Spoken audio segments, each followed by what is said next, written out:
Darren, I got a face for radio, so we're gonna have to touch this thing up. You got a what? You look marvelous. We're gonna have to touch this thing up. Okay. Okay, I'm gonna hit go live, so I'm just gonna tell you if it's working or not, so hold on a second. It's preparing.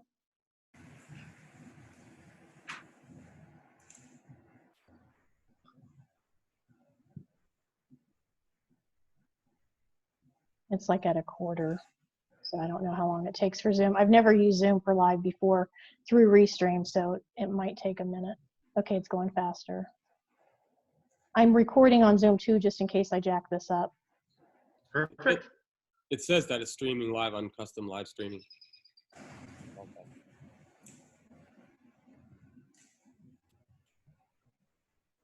Okay, we should be live, guys. Go ahead. All right. Well, welcome everybody to our Friday Real Talk radio show. We are super excited today. We have a super special guest. I just can't wait to get him going. I am joined by Lori Davis and Robin Moser, my partners. How are you ladies doing today? Fantastic. Thank you. Doing well, thank you. Are you guys ready for a great 3-day weekend? Absolutely. All right, well, let's just get to it. Let me introduce our guest speaker today. I'll just give you a little bit, and then I'll let him kind of tell his little story and kind of where we want to go from there. I was excited because I heard him speak, and I can tell you he is one of the elite real estate marketers, not only in this country, but in other countries as well. He's got over 800 associates that he's put into the business, as well as over $500 million, that's with a B, in sales volume. So without further ado, I'm just going to welcome him in. Rich Tomasini, welcome to our show. Thank you. It's an honor to be here. Thank you so much. Well, you're very welcome. So just kind of introduce yourself, give us a little bit of your story, kind of where you came from and kind of where you're at. Yeah, sure. So I got into real estate back in 1999. And allegedly, you need a certain GPA to be able to maintain a college acceptance score. So I'd fallen off that, and in order to appease my dad and reconcile to where I can get invited over for dinner again, I decided to become a real estate appraiser in Fort Lauderdale, Florida. So I was an appraiser with him from '99. He taught me firsthand. You know, he really spent a lot of time with me, and we pumped out appraisals. I mean, we did the highest quality appraisal in the shortest period of time. We started to build a reputation out there for, my dad already had a reputation. I was just more horsepower. And so we were appraisers. And when I convinced my parents to get out of South Florida in 2005, we decided to all move together. So we moved to North Carolina. And at that point, my dad was 51. I was 28. And he retired. Never told anybody he retired, but he retired. And so we would have had a party for him if we would have known. And then I got my real estate sales license, and I signed up with RE/MAX. I took a few months off because the stress of South Florida requires a few months off. And then in 2006, I became a listing agent at RE/MAX, and I ran a team right out of the gate that started to get competitive. And we were the #2 team in the state of North Carolina many of the months of the year. In 2009, or 2008, 2009, right around that period, I went and did a startup with Park Avenue Properties, which is a little local boutique firm, high-end, run by an ex-IBMer, now former congressman. And we brought his property management from 300 properties up to 1,300 and built a small real estate team in behind it. So that was my first interaction with attracting agents and building something, although I was still quite immature and learning on the clock. So at that point, I felt like that wasn't the right fit. So I went to the last family-owned real estate company in Lake Norman, which is about 30 minutes north of Charlotte, North Carolina. And I ran the biggest team that they had probably ever, and at least up until my departure for 6 years. And I came to EXP in 2017 with a very small team. There was 3 of us. It was like the half of the dirty dozen. It was just 3 guys that were selling a ton of real estate. I hired all guys so we could curse in the office and not offend. And a little bit of the Wolf of Wall Street. It was smoking cigarettes indoors and pounding out phone calls and prospecting. and doing all the unpopular and unfavorable items. And I think in 2017, the three of us did 43 million. I was the team lead on that. And I came to EXP with those three guys. And in the last 2.5 years, I was able to scale that through the revenue share column here at this company. And yeah, I have about 890 agents in 32 states and in 6 countries because of the kind offering of Glenn Sanford in this revenue share model.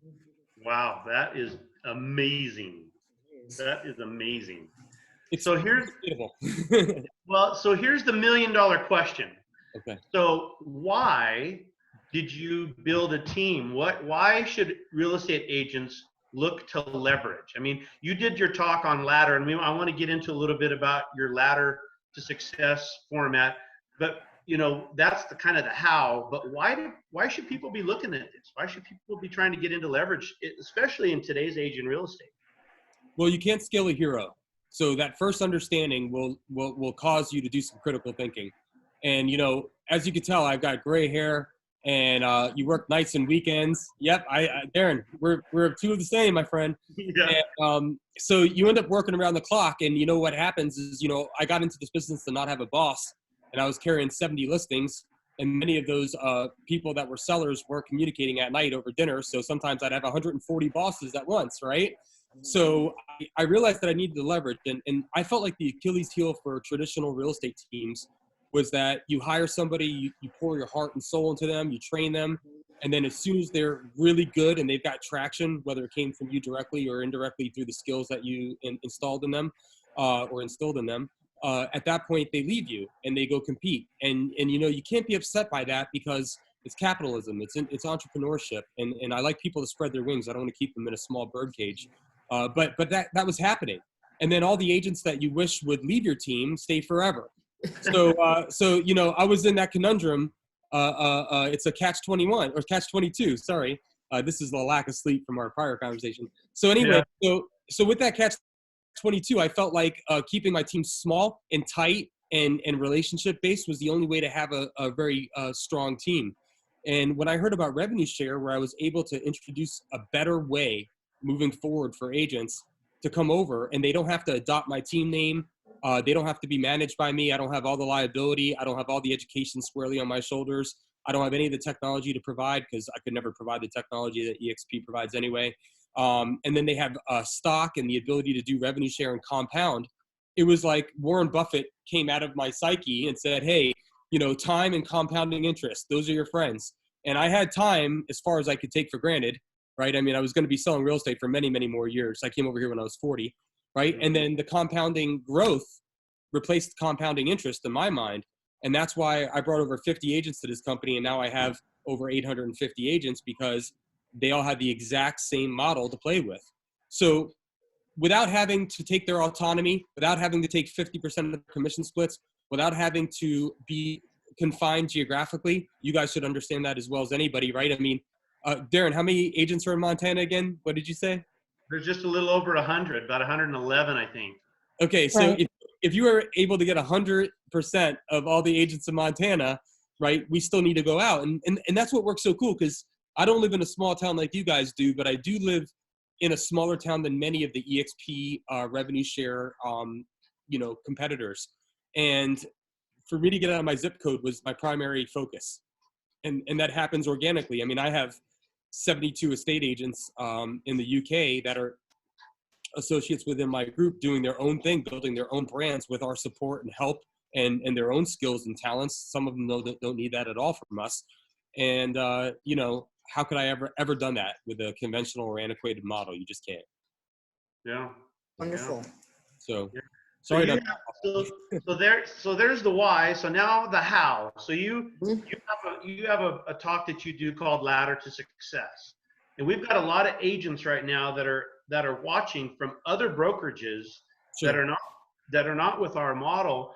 Talk to them and us kind of congruently a little bit about, you know, how do people build a team and how do they gain leverage, and is it important what company that you do it with? Yeah, I mean, the difference between exponential growth and then finite growth is the difference between EXP and every single real estate company on the planet. Even Keller Williams, who I think was the best of the antiquated real estate companies, in my opinion, they have a system that we actually borrowed a lot of. We just made it better and stronger and got rid of all the expenses. But the problem with profit share is that if there's no profit, like in COVID-19, there's nothing to share. And we're based on gross revenue share. So I had a much more diversified group of agents in my revenue share scattered throughout the globe than I would have if it was in my own company. So I think the brokerage, if you're going to build a team, there's only one brokerage.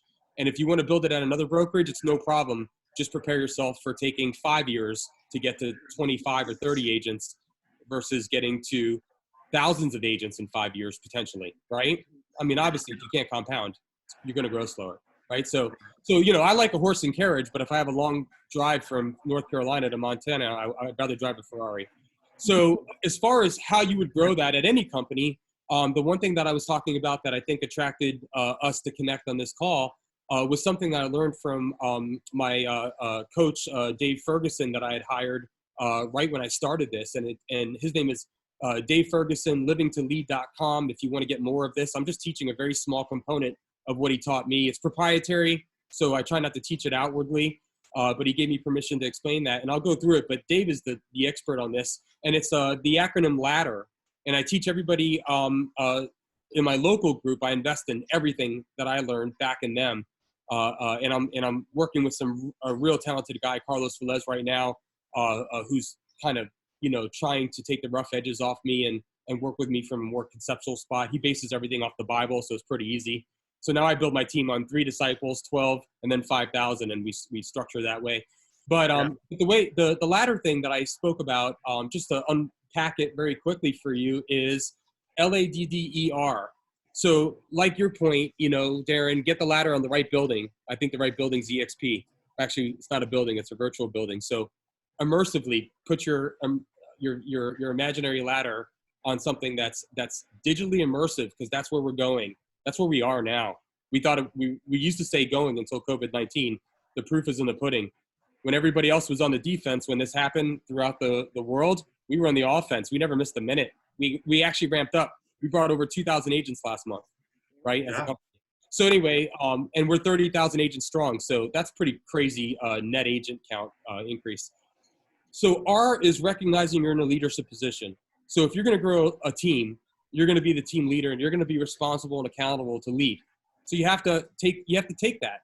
A lot of people want to defer that, or a lot of people are looking for bosses despite the fact that we're 1099s or business owners. But you have to take accountability of that if you're going to do a team. And most people start with that. Otherwise, you wouldn't be thinking about a team. E is engage and connect, right? You want to engage with as many people as possible. You should be an extrovert if you're in this business. I'm not saying that you have to be, but you should be. And connecting, one thing that Dave taught me is connecting is not having one thing in common. We were having some pre-chat thing that I was in Montana, right? But that doesn't make us, that's not a real connect. It's one connection, right? You're not going to do me a favor, Darren, unless you're just a genuine person. But if we connect on 3 or 4 points, now we can actually do things. We can place weight on that relationship. So if we had gone through similar experiences and connected on 3 or 4 cathartic things, you and I could probably do a ton of stuff, even though we have never personally met. So engage and connect. I think people are weak on the connect. The other D is drive results. You have to drive results. The one thing I was referencing from Jim Ron, who I watch a lot of YouTube videos late at night. My wife passes out before I do. I always go to my Jim Ron videos. And he always says, do 3 things. If you want to be a millionaire, you have to have 3 things going for you. And the first thing is that you have to be in America. This is the only place that you can move up the ladder socioeconomically based on your desire to move up the ladder, right? The second thing is you have to have an opportunity, and EXP is the best opportunity that's ever existed in the business. You can go sell real estate anywhere else and give them a portion of your commission, but that's not an opportunity, that's a transaction. You're kind of like renting your career. Sorry, it's starting to rain here, so if my volume goes out, give me the nod. But anyway, the thing about the opportunity at EXP is that we actually have ownership into a company that's traded publicly on the NASDAQ, that's growing, that owns real estate stuff, but also owns Virabella, which is our cloud technology. So I think the opportunity at EXP checks that box. And then the last one is to be able to do easy things. And the way Jim Ron describes easy things are things that are possible. So like, if I asked everybody to drop on this phone call and do 100 push-ups, somehow, some way, maybe 2 days later, you'll muster up the 100th push-up, right? Maybe 20 minutes. But if I ask you to go fly outside, we're all kind of at a loss. So anything that's uncomfortable, but that's possible, is his definition of an easy thing. So when you're driving results, you know, you're in the right place, this is the right country, you're at the right brokerage, because no other brokerage is offering ownership unless you want to spend $250,000 on a franchise in a territory that everybody else had skipped already, you know? And then the last part is that you have the ability to do easy things, easy, uncomfortable, daily things to help scale your business. And then the other D is develop other people. So with the revenue share, because we have a compounding model, and this is what Carlos Velez talks a lot about, is that the idea is that, you know, I work with 3 or 4 people that are the most focused into growing, only in revenue share. I support everybody in selling real estate. I've been doing it for a long time. I'll answer questions to people that are not in my brokerage, or I don't care who it is. I like talking real estate. I like this business. But the actual revenue share part, you'll find most agents will sell tons of real estate at EXP. We did $11 billion last quarter, and maybe 250 people are playing in this arena that we're talking about, right? So when they're always saying, oh, it's a recruiting company, I'm like, well, not really. We're the #1 independent real estate company as far as transactions in the country. But there are a few of us that are entrepreneurial, and we just can't shake it. So we don't apologize for it. That's how Gary Keller got his name on the building, and Caldwell Banker. Those, you know, who's the #1 agent that had ever sold real estate for, you know, Ivester Jackson or Remax? We don't know, right? We just know that Dave Leninger was on the Remax paperwork, right? So that allows us to do that here. And you know, developing other people to grow actually helps you, because we'll compound faster. And the epiphany that I had probably almost a year after I was here was, I can either spend all my time in transactions, or I can spend all my time in relationships. And, you know, for me, I just rather spend all my time in relationships. So this works really well for me. You know, that's how I did my real estate business, is relationships led to transactions. Well, here, relationships lead to growth, and it leads to growth for everybody who's growing. So you're kind of like surfing the same wave into the sand, you know? And then A is advance the vision. My vision is to make sure everybody else's vision comes true, whatever that might be. I just need to know what it is, and then I can, you know, start to direct the plan to help. You know, I mean, most of the time the person with the problem doesn't have the solution, so it's always nice to get another set of eyes on things. And then the L is the legacy. And what I like about EXP is that all of what I'm building now in my mid-40s will be inheritable to my 2 boys. And if I passed away now, it'd be inheritable to my wife. So not only am I pushing my wife and I further ahead financially, but concurrently I'm taking care of my 2 boys, and they're going to get a head start. You know, I mean, they're 4 and 1. So the oldest is going to get a 14-year head start that none of us could expect to get. Right. Right. So sorry to be such a monologue there, but I wanted to break the ladder down as short as possible and as compact as possible, in case you wanted to. Great information. Okay. Well, and you know, the video that I watched that I really love is your 90-second video in your classic car, 3 lanes. Okay. Take a second and kind of explain the 3 lanes, because that really breaks it down right there, right? Yeah, I think so. So when I was looking at this model, the way it was explained to me, my sponsor came over my house and explained it to me, and I was like mind numbed. Like, what? I mean, it was just hours of discussion on it, and it's not his fault. I mean, it was disorganized information to give back in 2016 and 17, right? I mean, we were a company that was laying the tracks down as the train was coming through. You know, now we're like a well-oiled, you know, German machine, you know, I mean, not to apply German to our company, but I'm a car guy, and they make the best cars, in my opinion. So I'll use that analogy, right? As far as the prettiest cars, the Italians have that covered. So, you know, the way that I look at this was, you know, I went to public school, so it better be simple for me to be able to get a quick handle on it. So the way that I made the analogy was that every real estate brokerage that you've ever worked for or owned is a 1-lane highway. You can go as fast as you can. You're going to risk speeding. And what that means is your stress level is going to be up. Your cell phone addiction is going to be up. Your family time is going to be down. Your personal time is going to be down. You know, your focus and ability to think critically and enjoy the present time is going to be down, right? And you can have all kinds of roadblocks, higher interest rates, COVID-19, the collapse of the financial market in 08. You could have a health problem. You know, if I had gotten sick and been, dealing with a battle of my life, my income's gone. So we're kind of like walking a tightrope without a net. And nobody's upset about that. Like, honestly, it pisses me off. I'm upset about it. I hate that. Why? Because we're entrepreneurial and we're willing to take a risk. People already don't treat you with a lot of respect being a realtor. The stereotype's so bad because of so many, poor agents out there, frankly.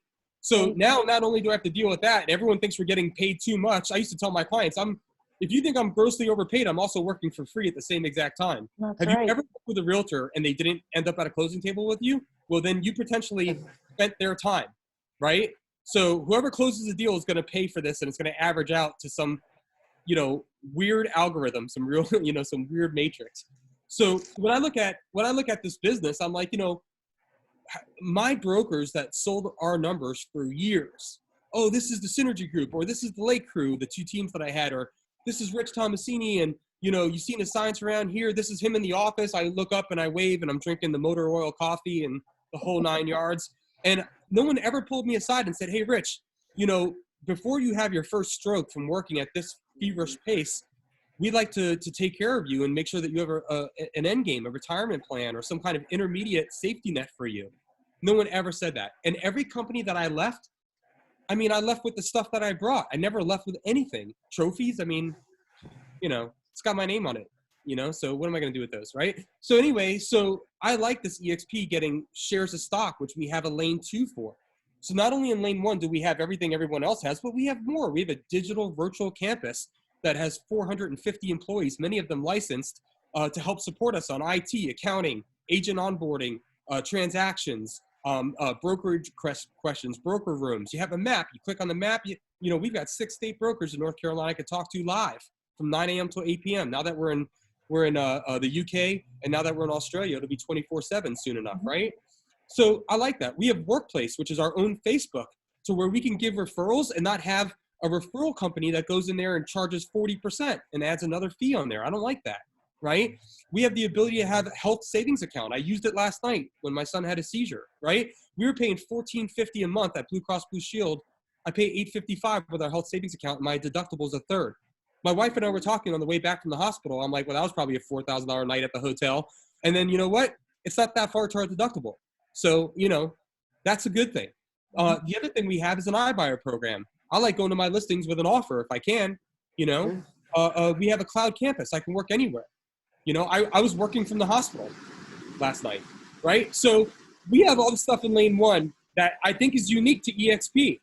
But we also have a lane 2 where you get shares of stock. I've been able to amass thousands of shares of stock from $2.87 when everybody was like laughing behind our back that we were getting penny stock, to now it's being traded at $9 a share. It's been a good ride.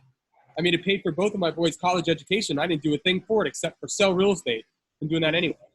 And then the third part is revenue share.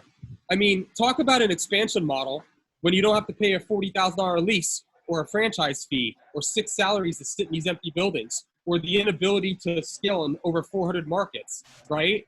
We have all that here. So, pardon me for being guilty of using logic, but how you don't work at EXP requires more of an explanation than why you would. Absolutely. That was very well said. Excellent. As you can tell, I talk about this from time to time. Well, you know what? That's why I wanted you to come on and talk to us, because you fired me up when I was listening to you, and I'm just like, okay, I'm gonna I want to do what you did, be able to tell my wife, I'm not selling real estate anymore. I'm doing full-time recruiting. Right. I'm gonna do agent attraction. So let's talk about that, Darren. It's time to kick the door down. It's no more time for Mr. Nice Guy, where we're gonna all be comfortable with our higher level of talent than our competitors and our crap work ethic, where we're going to just do a little more than, it's like in the land of the blind, the man with one eye is king. Like, I'm tired of looking through one eye. I wanted to try my hardest at one thing in my life that would take me the furthest. And I dialed in and I hired a coach, and that financial expense forced me, growing up as not a wealthy kid, to take it seriously and be accountable. And, my retirement plan when I came over here at 40 was to work in real estate until I couldn't work in real estate. That was the plan. We saved money. We built a custom modern house on selling real estate. my pool getting soaked right now. You know, we're not wealthy people, but we were doing better than a lot of realtors are doing. I mean, my GCI in 17 from selling houses was over $400,000. And what I paid for that is I traded time for that money. I missed the first year of my son's life. My hair went gray. I'm stressed out. I wasn't in good shape. I'm every realtor. I mean, honestly, at that level, there's no balance. So, you know, so when I came over to EXP, I decided, let me get my black belt and understanding what we offer, because I valued it and I was convicted. So it was easy. I can't sell anything. I'm a terrible salesperson, but if I believe in something, I can do anything. So once I understood how to explain the model, I started to explain it through lunch and learns, through Zoom calls. And we went from $115 million of production in Charlotte in 2016 to when our group plugged in 2017, joined the company, we did 1.3 billion last year. We're the #1 real estate office in the Charlotte MLS. Wow. And that's happening everywhere. And where it's not happening is where you guys need to focus on, because that's the opportunity. So my retirement plan, again, was in, you know, just whenever, hopefully at some point. And within 7 months of being at EXP under revenue share, something that no other company can show me an actual result. I can show you my tax returns. I can show you my EXP enterprise revenue share. I mean, I'm an open book until the company slaps my hand. If somebody challenged me on it, I can show this to you. I'm happy to show it to you, not to brag, but to inspire you to come over here and join the revolution. But, you know, in 7 months, my earnings by growing a compounding team were the same as if I was selling real estate at that, you know, frantic pace. And at the end of the first year, I had 300 agents. And at the end of the second year, I had 700 agents. And at the end of my third year, which I haven't hit, I'm hoping to be at 12 or 1,300 agents. And I'm not the #1 person at this company. I'm a guy that is working as hard as I can. There are far greater examples of people that have succeeded in revenue share that were very popular in the real estate industry when they came over, that were franchise owners or team leaders or just big video people, you know, YouTubers and everything else. And you know, this is an ATM card for anybody who wants to build an expansion team. It's not easy. We don't get 30% of the commission like you would at your own brokerage, but you get a referral. And I'd rather get roughly 2 or 3% on every agent that is in my compounding group than 30% of the 20 agents that I could bring over and burn out on, you know? I would say that your success is tied closely to your passion.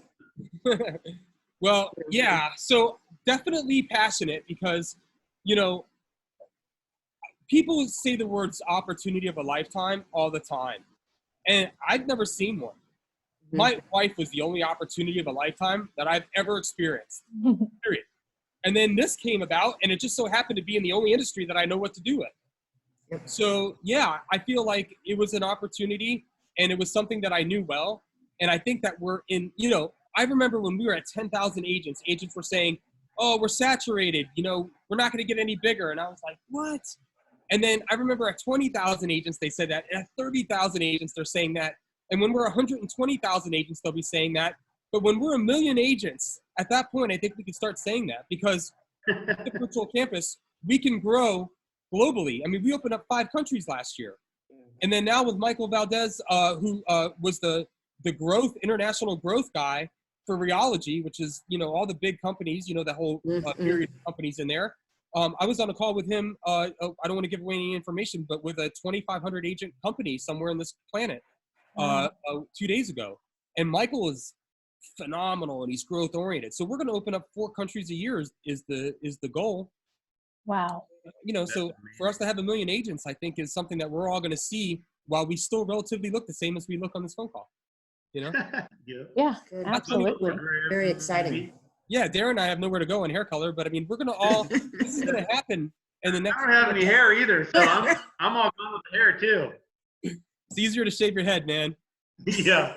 Nice, clean way of living. Yep. So yeah, I know I sound passionate and I probably sound like I'm on a rant, but I mean, I can't tell you how many agents that I met that are the average age of a realtor, which is in their late 50s, that are good agents and that know the business and that worked it for decades, and they will continue to have to sell real estate at some level because they were tenants in their careers. And you know what? They had no choice, and neither did I. I'm not regretful that I didn't come over earlier. I came over the second that I found out about it. And it wasn't even available until 2009. And if you were to come over to EXP back in 2009, you've been one of a handful of agents. So, you know, that kind of vision in hindsight is very rare, almost crazy in some sense. But if you came over in 2015, we were up to 500 agents.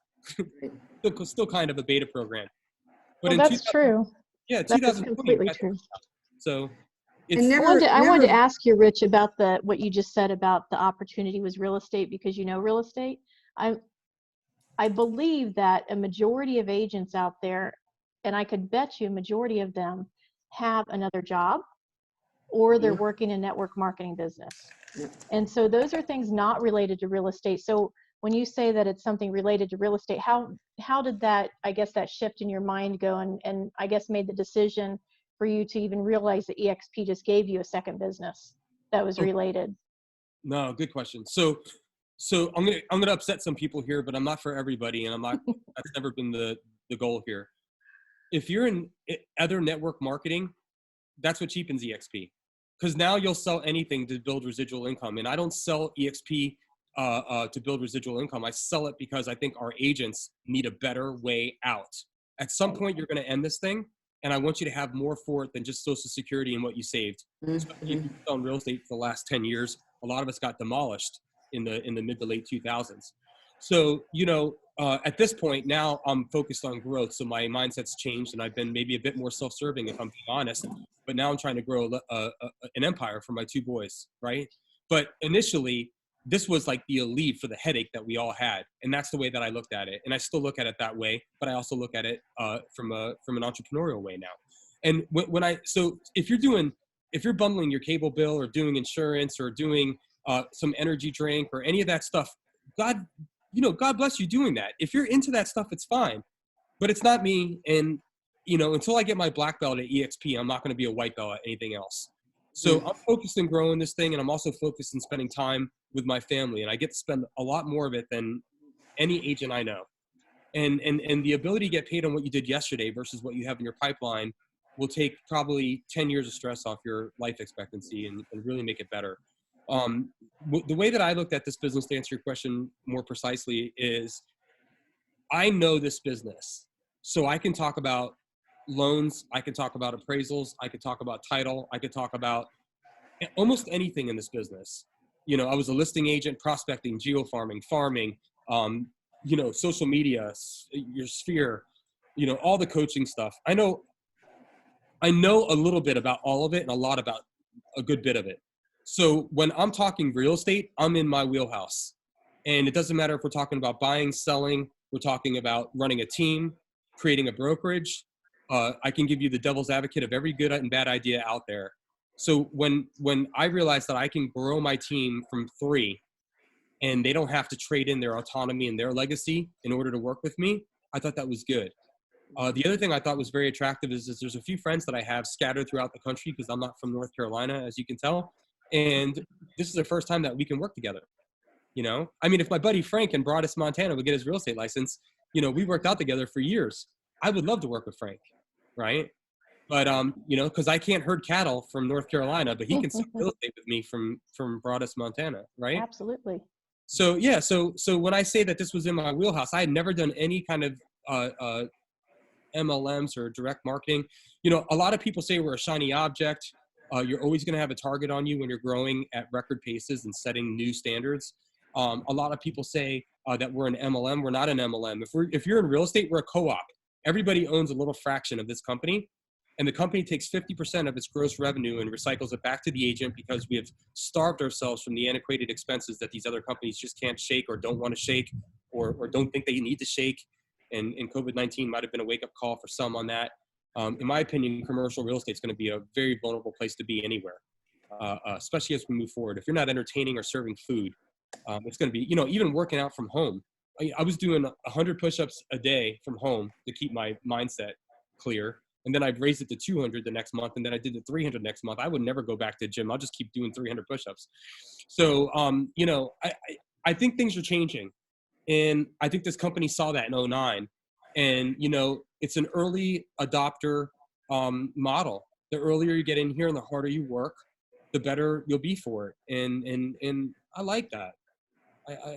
You know, there's 3 different segments of a small business. There's the technician, right? So let's just say I'm a painter. I'm the best painter in my town, in my mind, right?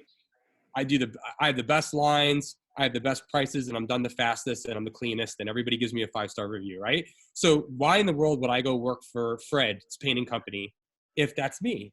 So then I say, well, forget Fred. I'm going to start Rich's painting company. So now I create the logos, which is very exciting being an entrepreneur. And I ordered my business cards and I got my shirts and my hats and my logos. And I made a Facebook post and I'm sitting in my bathrobe at my house, very entrepreneurial. And now I have to run a business. This is where the hard part comes in. So I have to hire painters.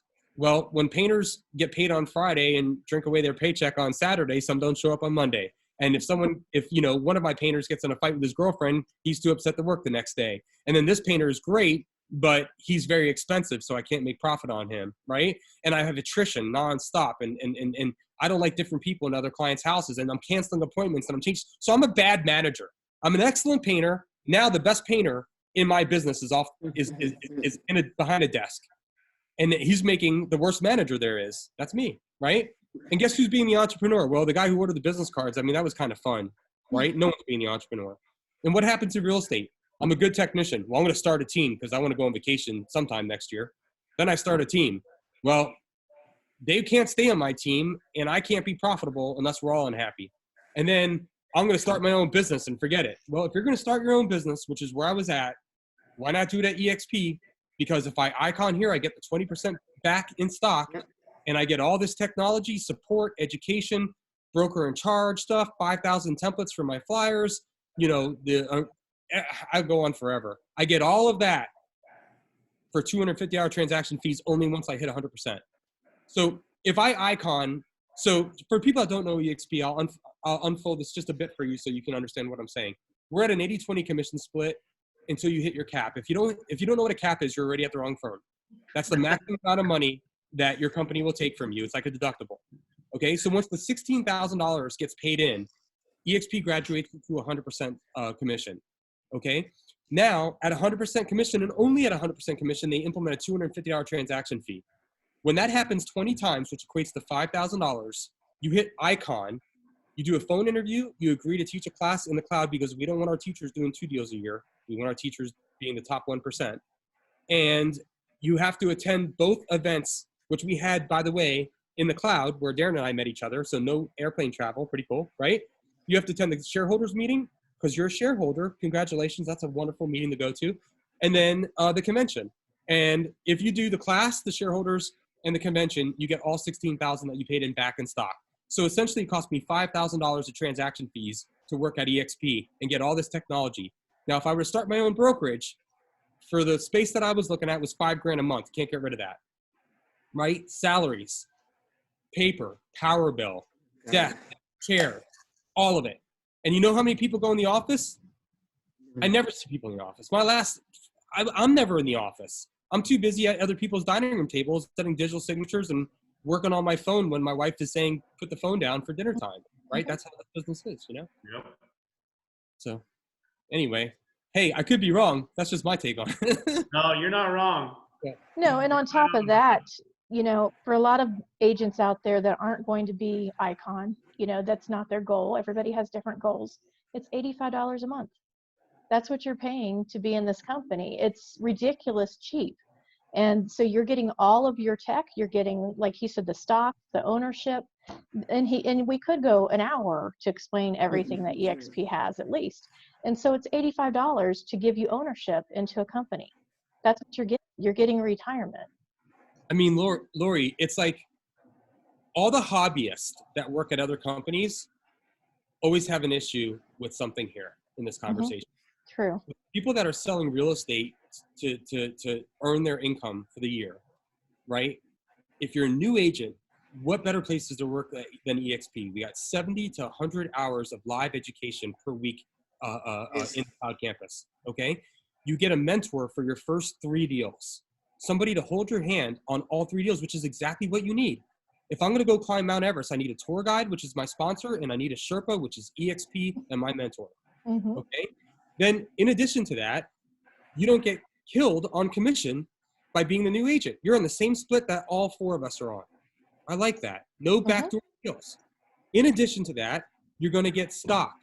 In addition to that, we have, like, when we had this COVID-19, Jay Kinder, who's the number 2 agent for Caldwell Banker, taught a class in the cloud on how to deal with unfortunate times in real estate, how to be able to persevere. And then Kyle Whistle, was considered the number 1 agent in video, taught a 2-hour clinic at night, Pacific time, so at night for me on the East Coast, on how to use video to further your business. I watched all For free. It was for free. That was crazy. There is no charge. There's no charge in any of our education. The camaraderie in the training is just phenomenal. Look at us. We're all collaborating. Is anybody getting paid to be on this call? I'm not. You guys aren't. Nope. You know, one thing that's really sad, when I come across real estate agents that don't own a home, they're still renting. Well, I And mean, that's a lot. There's a lot of people in real estate that don't live the life that they're selling. Right. They really don't. yeah. And did you ever hear that real estate agents don't retire, they just die? Mhm. You know? They expire. Right? They They expire. expire like a Yeah, listing. that's really a shame, you know? Right. Well, you know, it's tough. Listen, I mean, we have to also be cognizant that we signed up for this, right? It was no college degree. It wasn't that many hours to get licensed. And you know, this business has framed the agents that we have, right? Now, if you can survive and people invest in you and you learn, it's a very good business. And if you work very hard, it's an unbelievable business, because I'm the only one that didn't have to spend 8 years in college in my neighborhood. And I actually enjoy that fact, you know, here. I mean, I was in the hospital with my son because he had a seizure last night. And, you know, the doctors are coming in. And the way that I used to think was like, you know, the doctors are coming in. You know, I'm programmed to think that way. And I respect these people, right? But the way I think now is like, this is just like my neighbor next door, right? This is a person who's highly skilled, highly dedicated, that has taken in a ton of information within their bandwidth, and they're giving back, right? And yet we were able to do that at a much easier pace than what these poor doctors had to put into. So I look at this opportunity like, even if you're not going to do anything, get the stock, and in 15 or 20 years, when you're done selling real estate, cash it out. You know, I mean, that's what's so cool about this thing. It was $2.87 when I came over. It's been trading at $9 a share. I mean, I have no idea what it's going to look like at 65 years old for me, but you know, if it's zero, it's exactly what I had in my last company. And if it's $100 a share, I'll be a thrilled person. Well, And the fantastic thing is you didn't have to really buy it, other than, you know, you're contributing to it with your closings, right? But when you are actually producing, that's not something you bought. So if somebody says, well, it's not real, and I see that on different forums and things like that, it's so not true. It is real stock, and it is something that, even if it goes up and down and fluctuates with the market, most of it I didn't even buy, you know? I mean, that's what's incredible to me. I haven't sold real estate in 14 months. I haven't bought anything in the last 14 months, but every time I had an agent that came over and closed the deal, I got stock. That's right. Okay? You're awarded. So, you know, like, and that's what's crazy with this country right now. For me, everyone's always irritated with me because I'm sort of, I see all the gray in life, right? I see this both sides of every issue, right? So my Republican friends are always think I'm too lenient, and my Democratic friends think I'm some tyrant, right? And then you see the COVID on Facebook, right? So you got everyone, they're on two sides, like reopen Right. America and get out of our way because I'm not going to starve. And then the other people are like, you guys are not listening to science, and you're going to affect and hurt people's health, which is the number one priority over money. And you see these different sides, and you try to use your discernment and reconcile the good points on both sides. And that's a lot like what a company like EXP that grows so rapidly has to deal with. It has to deal with the people that are going to take their opinions from other people. And then it has to deal with the people that don't like change, so it's easier to put it down so they don't have to deal with anything internally as far as passing the guilt of passing up an opportunity, or having to deal with the fact that they're too complacent within their business or anything. You know, I mean, it's uncomfortable to make change.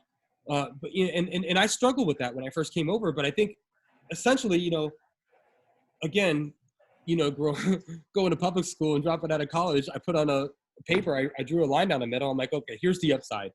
I can have something at the end of retirement, not anywhere what I've been able to accomplish. So I just figured something, right? I'd have better tools.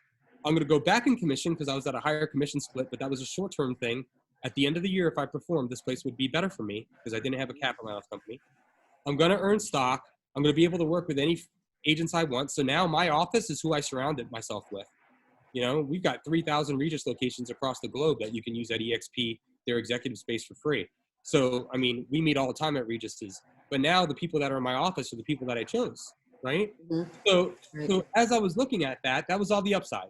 The downside was, okay, I need to get stickers for my signs. So I called my guy and I said, hey, how much for the stickers? It was $13 a sticker. Then I paid somebody $100 to go out and put all them out, and they were done in one day. And then the other downside was that I have to keep selling real estate. I mean, I was doing that anyway. So that was the eureka moment where I was like, okay, let's give it the old college try, see what happens. Maybe it'll work. Yeah.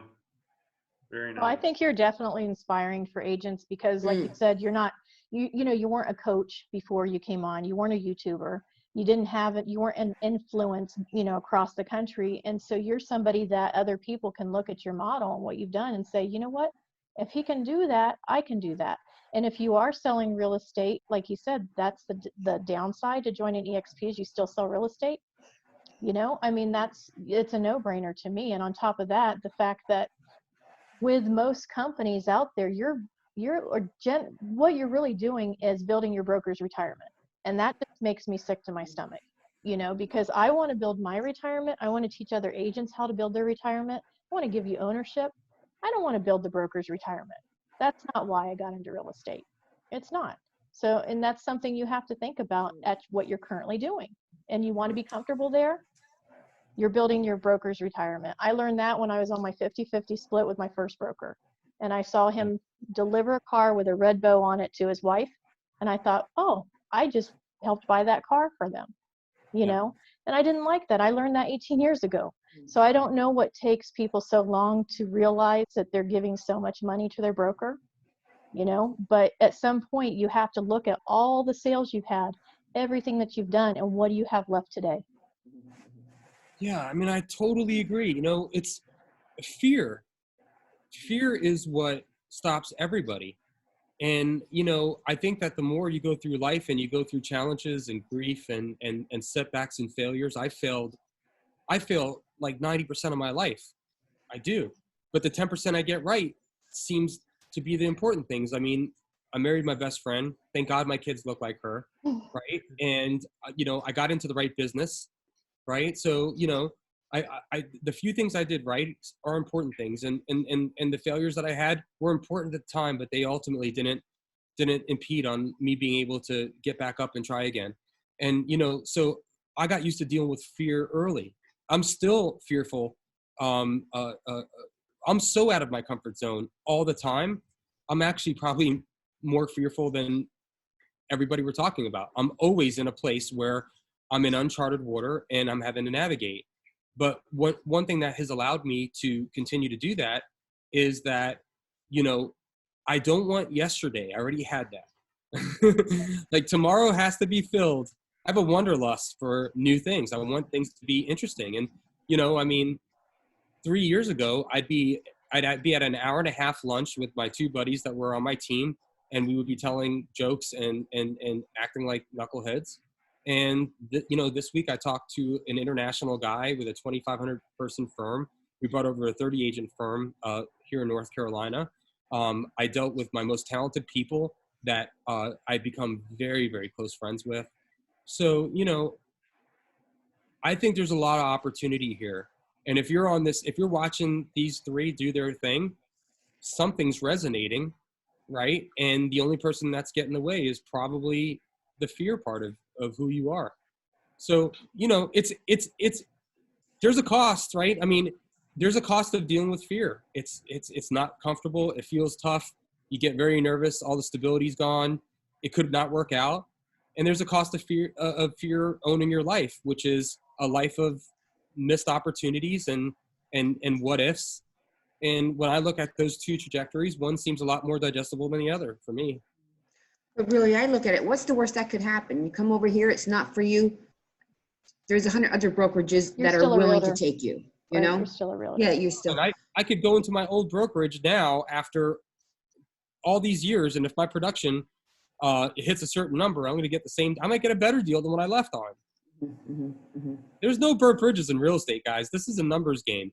And you guys, and anyone that's not with EXP is on the bad side of the numbers, I mean, somebody said this to me, which I nod at all the time, but if I'm doing a deal, any kind of contract, anything, if I'm in a meeting and I can't find out who the fool is, it's probably me.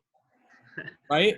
So if when you look at your deal, if you can't find out who's winning on this deal, then that's a good place to start.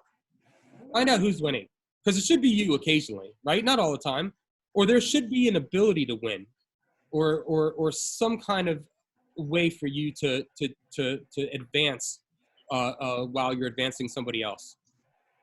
And the other thing is, a lot of times when you talk to the brokers, like the large company that you're talking to, they're at first, the way that the model is, they are losing money as an owner at first when they're coming over to EXP, but they need to see the long scope of it, of how that builds out that compound effect as agents come on. I mean, having 30 agents in 30 states, right, on your team, and then in the other countries. So you built that out. You went past your local MLS, because we're in every single MLS. You can grow in every single city, every single state.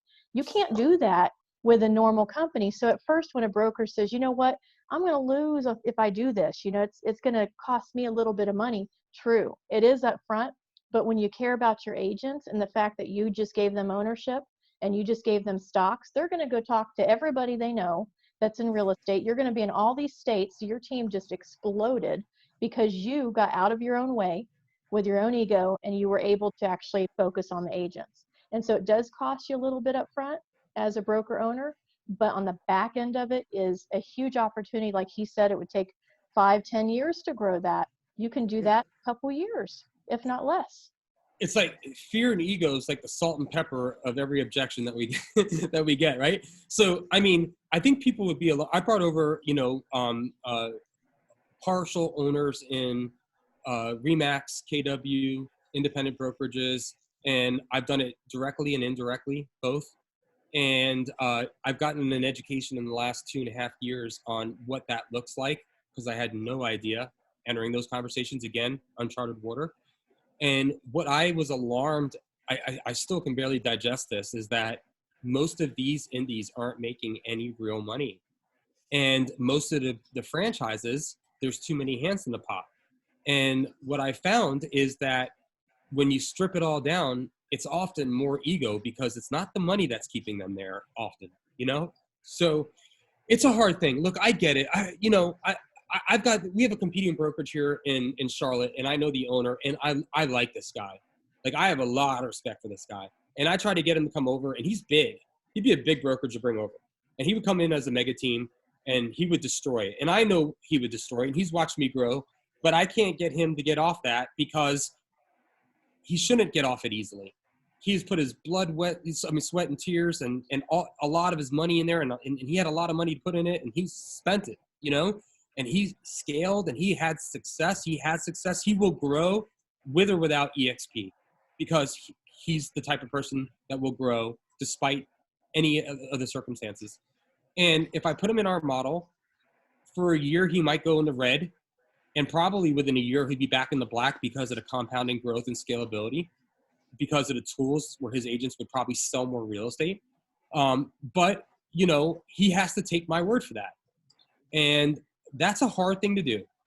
And the way that I work those relationships, and right now I'm only working that one, just to be very transparent. And I don't know if I'm even working it. I'm just trying to be an example. Okay, guys, this is a science experiment. You think that I'm talking about something that's risky. Well, I just did 1 year in the lab. All right. And then I post what I did in the lab and tell them. And then year 2, now we have 2 separate experiments of what lab 2 looks like. And lab 3 is going to come up in September, and I'm going to tell him what it looks like. Whether he likes it or not, I'm going to tell him what it looks like. And then 4 and 5. And I'm hoping before 6 or 7, he looks at this and says, if Rich is talented enough to do this, I'm more talented than Rich, and I can do this. That's what has to happen. And as soon as that happens, I will stop focusing on other things and focus on helping him beat me. And that's the model. And it's not an easy transition, you know, as you say, Lori, and it shouldn't be. And, you know, if I had achieved the success that he had achieved, I'd be very hard. You know, when Gene Frederick talks about selling his 6 Keller Williams franchises, which he calls blockbusters from time to time, to go to Netflix before Netflix was popular, which he obviously refers to as EXP, I think to myself, I don't have the vision or the courage to have done that. The more wealth you earn, the more risk adverse you get. And that's why there's new millionaires every single day, because they're hungry. And when you have nothing to lose. And the further you get comfortable financially and the more risk adverse you get, you might sell yourself in your mind as though that's wisdom and maturity. But what it actually is it's a lead ball tied to your foot. And now you can't walk or run as fast as you could before because you're working from a place of never wanting to go backwards. And, you know, you have to be willing to be able to go backwards to go forward. And obviously Gene had that gene, right? That was in his genetics to do that. And me, I don't think it was. And for some of the people I'm talking to, I don't know if it is or isn't, or if I'm not articulating the model clear enough for them to see the value in it. But I just think that if we just continue to be a good example, and people we're traded on the NASDAQ. We're easy to find. You can find out what we made, what we saved, what we spent, what we have in the bank, how much stock we have left to give. You can find all of that stuff. So if you want to do due diligence, we're an open book. Go do it. Go do it. Exactly. And it might not be for somebody today, but down the road it might be. Yeah, Just keep timing. that communication and relationship open. That's right, Robin. Timing's everything. So, you know, you're either running towards something or you're running away from something. And we catch a lot of people at EXP running away from something. And there's a certain company that I'm not going to slander because it's obviously a good company, right? But there's a certain company that people seem to recently, in recent days, be running away from. And they ran here to us. And then we had people that ran to us and left something they loved. And it's a whole different experience based on where you came from. For me, I loved my last company, so I ran to something. I wasn't running away from something. And, you know, now that I'm here, in hindsight, I look back and I say, you know, I used to go out and have drinks with the owner every Tuesday night. We'd have martinis. And I loved the owner. And I hated to leave. I mean, I kept my act together, but I had a lump in my throat when I resigned.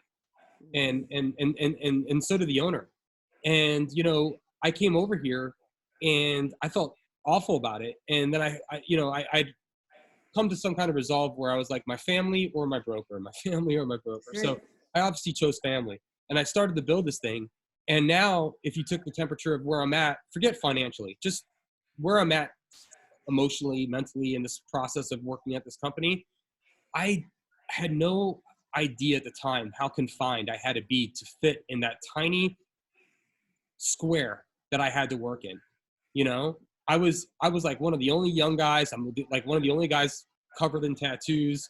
One of the only guys that, you know, was edgy for the area that I worked at. And I was constantly apologizing for my sense of humor or my take on things. I was the black sheep, but my numbers were so good that I was their black sheep. Yeah. And what I like about EXP is that, you know, this is your company. You're the face of it. As long as you're doing ethical business, we don't care if your hair is spiked or colored or you know, be professional and come over here and grab some shares of stock and grow this company with us. And, you know, I like that. I like the freedom of this. I like the fact that EXP is this big on my real estate signs, right? Yeah. I like that too. I can see the colors. Yeah. Mm-hmm. Yeah, your brand goes with you. Your sticker's that big, and most of the people around here don't even know EXP because they see everybody's individual brands. You know, Look, I don't have someone else's name tattooed on my body. I'm certainly not going to have it on my real estate sign unless I absolutely have to. Exactly. Or on your car, right? You know, well, listen, or whatever. Look at Facebook on your entire identity. Exactly. I mean, I see people with names of real estate companies as their background on everything. And people say that about me now because I've joined social media and I'm awake, right? But at least I own part of this company. If I'm not going to do self-promotion, you know, then, you know, I'm certainly not going to promote somebody else. No, you need to promote your brand, and you need to promote, like, people do a really good job promoting their company when they're not getting anything back for it. You know, I mean, can you imagine what they could do if they were with EXP. Yeah. You know, it's just But crazy. it's, you know, listen, like all opportunities, it's not for everybody, Right. right? And if you see this as an opportunity and you have to work through some basic, you know, the stages of grief, and you have to work through that, I understand. And whoever invited you to this opportunity can maybe help you walk side by side and get through that. You know, there's a big difference between an objection and a condition. Mhm. So, you know, we'll work around the conditions, we'll work through the objections, and we'll get you as comfortable as you can be. And it'll never be perfectly comfortable until it's all settled. And you have to know that. And But go ahead. I'm sorry, Rich. You know, everybody should do themselves a favor and really understand the EXP model, understand what they would be saying no to. Robin, so if you went to my school and polled all the kids in my son's going to be 4 in August, so he's in a 3-4-year-old preschool, right? Not anymore. But anyway, if you polled all those kids in another year or two, when their awareness had opened up, and asked who should be president, they're all going to tell you who their parents said should be president. That's not how you should look at opportunities from That's right. what your brokerage That's right. said. Yeah, we're adults. Absolutely. Absolutely.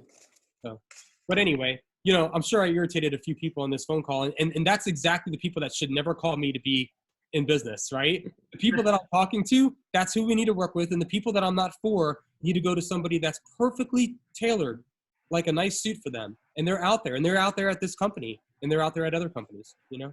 Nope, 100%. That's right. Really true. Well, and you know, the bottom line is you have to do your due diligence. You should check out an opportunity if it's out there.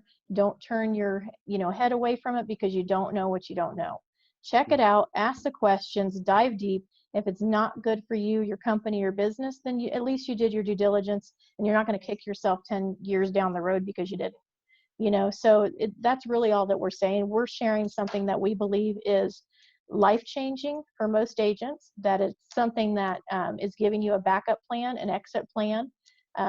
I know for myself, I have more freedom with my family than I ever have when I've worked for any other company within the 18 years in real estate. My phone was my business everywhere we went. Now, you know, I can set my schedule. I have my coaching calendar. I have everything that I want in place.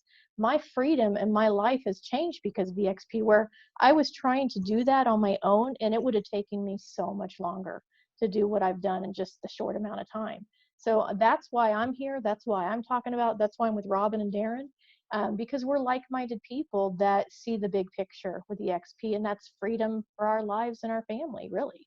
You know, that's Well, what you it comes know, down to.